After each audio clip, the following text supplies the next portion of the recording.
नमस्कार, आप देख रहे हैं निष्कर्ष न्यूज़ में हूँ आपके साथ प्राची सिंह। देखिए, जहां राजद की कार्यकारिणी की बैठक हुई, बैठक समाप्त होते ही तेजस्वी यादव, लालू प्रसाद यादव, वहीं पूर्व मुख्यमंत्री राबड़ी देवी, तमाम लोग शिरकत किए थे। और बैठक के बाद जिस तरीके से तमाम लोगों की तस्वीर देखिए, और बैठक खत्म होते ही वैसे में मनोज झा, राज्यसभा सांसद, और वहीं राजद मुख्य प्रवक्ता बयान देते हुए नजर आ रहे। क्या कुछ कह रहे हैं, पहले उनके बयानों को सुनिए। संगठनात्मक चुनाव को लेकर के निर्णय हुए, सर्वसम्मति से पारित हुआ कि राष्ट्रीय निर्वाचन पदाधिकारी के तौर पर डॉक्टर रामचंद्र पूर्वे को नियुक्त किया गया।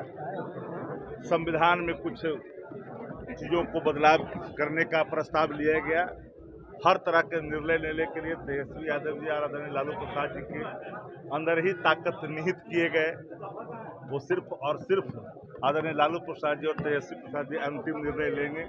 वर्तमान राजनीतिक परिवेश, देश के हालात में सशक्त और मजबूत समान विचारधारा वाले दलों को भी और पार्टी मजबूती के साथ बिहार में चुनाव लड़ेगी और उस मजबूती के साथ नेतृत्व प्रदान करेगी बिहार को सशक्त और मजबूत। तेजस्वी जी के नेतृत्व में यह भी निर्णय हुआ। और अन्य राज्यों में जहां जहां संगठन हमारे जिन जिन राज्यों में है, उन राज्यों में भी संगठन को सशक्त करने का निर्णय लिया गया। दिल्ली में क्या मिलकर कांग्रेस सब दिल्ली के चुनाव पर चर्चा हुई कुछ क्या? दिल्ली के चुनाव पर कोई चर्चा नहीं, पहले ही सवाल के जवाब आ चुके हैं। बिहार में सिर्फ सत्ता परिवर्तन नहीं होगा 25 में, सरोकार परिवर्तन होगा। बिहार को सरोकार की जरूरत है, एक निर्बल सरकार की नहीं। जगदानंद नहीं है, नहीं, अरे वो सब कुछ ठीक है।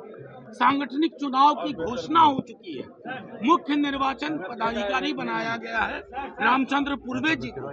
संगठन में ऐसे क्षण आते हैं जब सांगठनिक चुनावों के दौर से गुजरते हैं। अब देखिएगा, तिथियां तय हो गई हैं, सारे पदों पे लोग चयनित होंगे, चुनाव जीत। सांगठनिक चुनाव के दौर से जब कोई दल चलता है तो कुछ क्षण के लिए आपको ऐसा लग सकता है, लेकिन सांगठनिक चुनाव की तिथियां तय हो गई है। पंचायत, प्रखंड, ब्लॉक, राज्य, केंद्र, सब जगह सभी पदों के लिए चुनाव किया।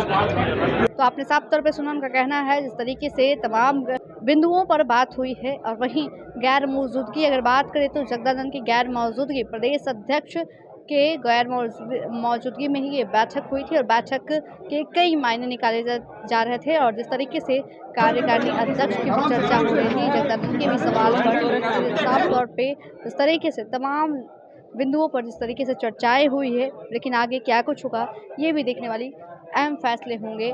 आखिर बने निष्कर्ष न्यूज़ के साथ मैं प्राची पटना। धन्यवाद।